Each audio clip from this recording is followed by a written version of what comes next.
আসসালামু আলাইকুম ওরহমতুল্লাহি ওবারাকাতুহু। আজকের ভিডিওতে আমরা জানব ইমাম তিরমিজি রহমাতুল্লাহি আলাইয়ের জীবনী সম্পর্কে, ইমাম তিরমিজি রহমাতুল্লাহি আলাইয়ের স্মৃতিশক্তি সম্পর্কে। ইমাম তিরমিজি রহমাতুল্লাহি আলাই হাদিস সংকলন করে ইসলামী বিশ্বে স্মরণীয় ও বরণীয় হয়ে আছেন। ওনার নাম মুহাম্মদ, উপনাম আবু ঈসা, পিতার নাম ঈসা। তিরমিজ শহরের প্রতি নেসবাত করে তাকে তিরমিজি বলা হয়। তিনি তিরমিজ নামক স্থানে ২০৯ হিজরিতে জন্মগ্রহণ করেন। কেউ কেউ বলেন তিনি বুগ নামক গ্রামে জন্মগ্রহণ করেন। এটি তিরমিজের একটি গ্রাম। তার পূর্বপুরুষ অন্য জায়গা থেকে তিরমিজে এসে বসতি স্থাপন করে। তিনি নিজ এলাকায় প্রাথমিক শিক্ষা সমাপন করেন। এরপর হেজাজ, মিশর, সিরিয়া, কুফা, বসরা, খোরাসান ও বাগদাদের শিক্ষাকেন্দ্রসমূহে উচ্চ শিক্ষা লাভ করেন। বিশেষ করে ইলমে হাদিসে তিনি ব্যাপক জ্ঞান অর্জন করেন। হাদিস সংকলন ও সংগ্রহের জন্য তিনি বিভিন্ন দেশ ভ্রমণ করেন। এ সম্পর্কে ইবনে হাজার বলেন, তিনি বিভিন্ন দেশ ভ্রমণ করেন এবং খোরাসান ও হেজাজের অনেক লোকের নিকট থেকে হাদিস শ্রবণ করেন। ইমাম তিরমিজি অগণিত শিক্ষকের নিকট হতে হাদিস শ্রবণ ও গ্রহণ করেন। তার যুগে ইলমে হাদিসে এক বিরাট বিপ্লব চলছিল। এই বিপ্লবের প্রভাব সমকালীন যুগে সর্বত্র ছড়িয়ে পড়েছিল। এই বিপ্লব যাদের হাতে সাধিত হয়েছিল তার মধ্যে ইমাম মুহাম্মদ বিন ইদ্রিসের নাম উল্লেখযোগ্য। এছাড়া মুহাম্মদ ইবনুল ইসমাইল বুখারী রহমতুল্লাহি আলাই, ইমাম মুসলিম রহমতুল্লাহি আলাই, আবু দাউদ রহমতুল্লাহি আলাই প্রমুখ। ইমাম তিরমিজি রহমতুল্লাহি আলাই অন্যান্য ইমামের ওস্তাদগণের নিকট থেকেও হাদিস গ্রহণ করেন। এই ইমামের নিকট থেকে অনেকে হাদিস শুনেছেন এবং বর্ণনা করেছেন। ইমাম তিরমিজি রহমতুল্লাহি আলাই অসাধারণ স্মৃতিশক্তির অধিকারী ছিলেন। তার সম্পর্কে অনেক ঘটনা বর্ণিত আছে। তার মধ্যে কয়েকটি প্রসিদ্ধ ঘটনা আপনাদেরকে জানাবো ইনশাআল্লাহ। ইমাম তিরমিজি রহমাতুল্লাহি আলাই তার কোনো এক শিক্ষকের নিকট হতে অনেক হাদিস শ্রবণ করেন এবং লিখে রাখেন, যা ২ খণ্ডের পাণ্ডুলিপি হয়েছিল। কিন্তু তিনি সেই হাদিসগুলো তার ওই শিক্ষককে শোনানোর সুযোগ পাননি। হঠাৎ করে মক্কা মুকাররমা যাওয়ার পথে ওই শিক্ষকের সাক্ষাৎ হওয়ায় তিনি তাকে হাদিস শোনানোর আবেদন করলে শিক্ষক তার আবেদন মঞ্জুর করে হাদিস শুনতে রাজি হয়ে যান। শিক্ষক ইমাম তিরমিজিকে নিজের পাণ্ডুলিপি বের করে মিলিয়ে নিতে বলে হাদিস পড়তে শুরু করলেন। কিন্তু ঘটনাক্রমে ইমাম তিরমিজির নিকটে তখন ওই পাণ্ডুলিপি দুটি ছিল না। তিনি তখন ২টি সাদা কাগজ বের করে তাতে হাত বুলাতে লাগলেন এবং শিক্ষকের পঠিত হাদিসসমূহ শুনতে লাগলেন। হঠাৎ শিক্ষকের দৃষ্টি ইমাম তিরমিজি রহমতুল্লাহি আলাইয়ের ওপর পতিত হওয়ায় তাকে সাদা কাগজের ওপর হাত বোলাতে দেখে শিক্ষক রেগে যান এবং বলেন, তুমি কি আমার সাথে ঠাট্টা করছো? তখন ইমাম তিরমিজি রহমতুল্লাহি আলাই বিনীতভাবে শিক্ষকের নিকট ঘটনা বর্ণনা করলেন এবং বললেন, যদিও আমার কাছে লিখিত পাণ্ডুলিপি নেই, কিন্তু ওই সমস্ত হাদিস আমার মুখস্থ আছে। শিক্ষক বললেন, ঠিক আছে, তাহলে আমাকে পড়ে শোনাও। ইমাম তিরমিজি সমস্ত হাদিস মুখস্থ শুনিয়ে দিলেন। শিক্ষক বললেন, মাত্র একবার পড়ায় সমস্ত হাদিস তোমার মুখস্থ হয়ে গেছে? এটা আমার বিশ্বাস হচ্ছে না। ইমাম তিরমিজি রহমতুল্লাহি আলাই তখন বললেন, আপনার বিশ্বাস না হলে পরীক্ষা করে দেখতে পারেন। শিক্ষক তখন আরও ৪০টি নতুন হাদিস বর্ণনা করলেন। ইমাম তিরমিজি রহমতুল্লাহি আলাই তৎক্ষণাৎ বিশুদ্ধ ও নির্ভুলভাবে সমস্ত হাদিস শুনিয়ে দিলেন। তখন শিক্ষক বলতে বাধ্য হলেন, আমি তোমার মতো স্মৃতিশক্তি সম্পন্ন অন্য কাউকে দেখিনি।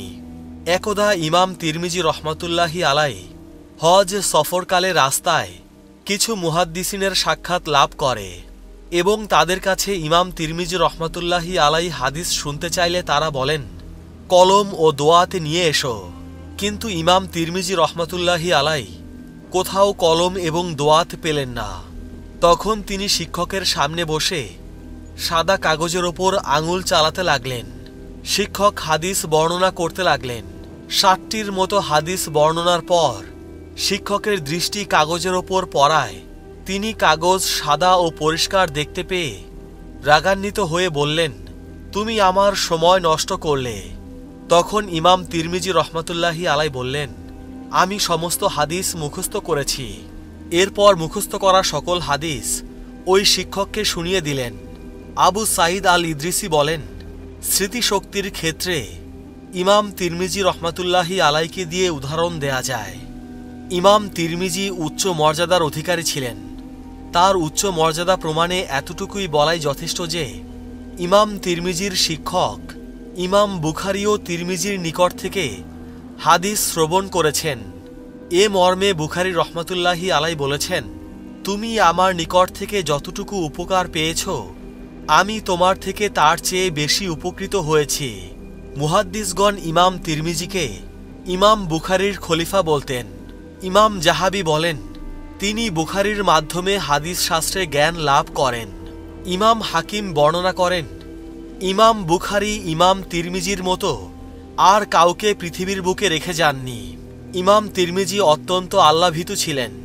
আল্লাহর ভয় তার মধ্যে এতই প্রবল ছিল যে তিনি শেষ বয়সে কাঁদতে কাঁদতে দৃষ্টিশক্তি হারিয়ে ফেলেন। কেউ কেউ বলেন তিনি জন্মান্ধ ছিলেন। ইবনে হাজার আসকালিন বর্ণনা করেন, ইমাম তিরমিজি শেষ বয়সে দৃষ্টিশক্তি হারিয়ে ফেলেছিলেন। শাহ আব্দুল আজিজ বলেছেন, ইমাম তিরমিজির কৃচ্ছতা ও আল্লাহভীতি এতই উচ্চ স্তরে পৌঁছেছিল যে তার অধিক কল্পনা করা যায় না। আল্লাহর ভয়ে কাঁদতে কাঁদতে এক পর্যায়ে তিনি তার দৃষ্টিশক্তি বিসর্জন দেন। কোনো কোনো বিদ্বান মনে করেন ইমাম তিরমিজি শাফিঈ মাযহাবের অনুসারী ছিলেন। আবার কেউ কেউ বলেন তিনি হাম্বলি মাযহাবের অনুসারী ছিলেন। এসব কথা ভিত্তিহীন। প্রকৃত কথা হল তিনি শাফিঈ বা হাম্বলি ছিলেন না, তেমনি তিনি মালিকি ও হানাফি মাযহাবের অনুসারীও ছিলেন না, বরং তিনি ছিলেন হাদিসের অনুসারী এবং হাদিস অনুযায়ী তিনি আমল করতেন। তিনি মুস্তাহিদ ছিলেন, কোনো ব্যক্তির অন্ধ অনুসারী ছিলেন না। ইমাম তিরমিজির মৃত্যুকাল সম্পর্কে মতভেদ রয়েছে।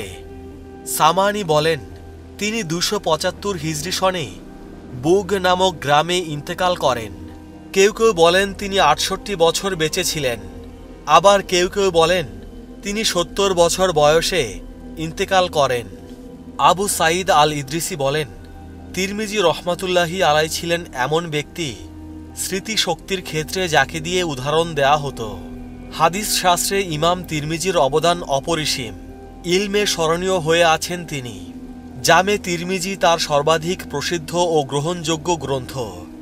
ইমাম তিরমিজি তার এ গ্রন্থ ইমাম আবু দাউদ ও ইমাম বুখারী রহমাতুল্লাহি আলাইয়ের অনুসৃত গ্রন্থ প্রণয়ন রীতি অনুযায়ী লিপিবদ্ধ করেছেন।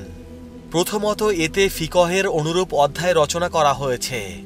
এতে ব্যবহারিক জীবনের প্রয়োজনীয় হাদিসসমূহ সন্নিবেশিত করেছেন।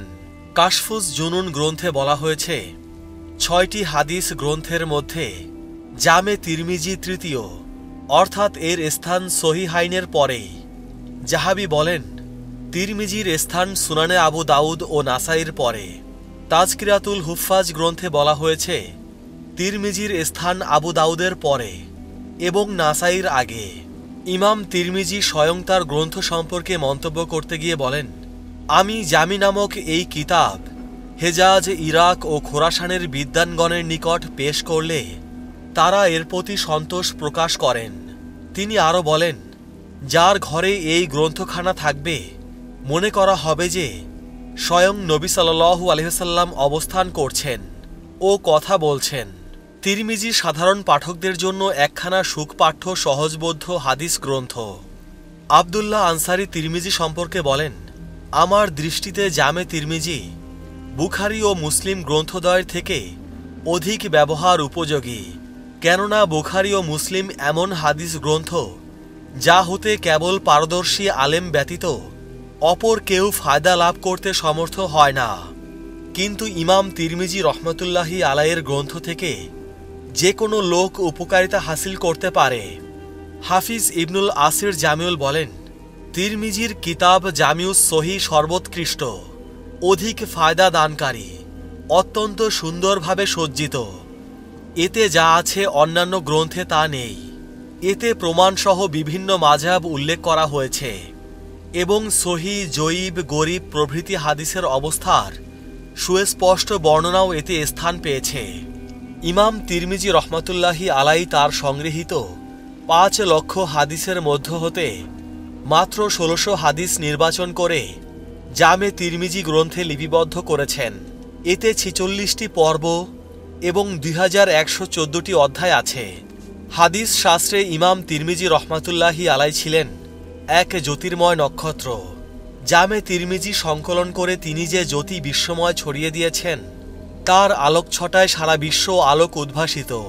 তার এ অনবদ্য অবদানের কারণে ইলমে হাদিসে এক অপরিসীম পরিবর্তন সাধিত হয়েছে।